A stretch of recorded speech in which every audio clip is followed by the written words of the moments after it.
అండి కొత్తిమీర పచ్చడి చింతపండు నానబెట్టుకోండి. రెస్టారెంట్ స్టైల్లో చేస్తున్నాను.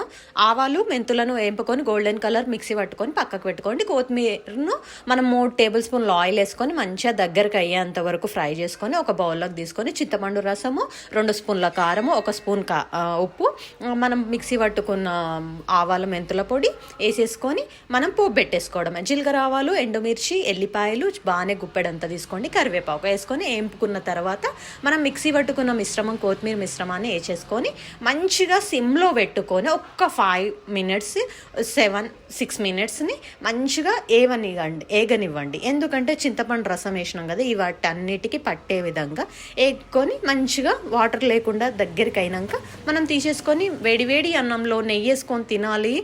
కలుపుతుంటేనే ఊరిలో వచ్చేస్తున్నాయి నాకు. అంత బాగుంది.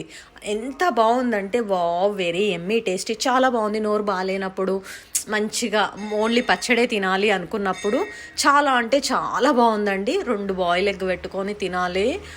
Stomach is full, Emmy tummy. చాలా బాగుంది పచ్చడి మాత్రం. Please subscribe.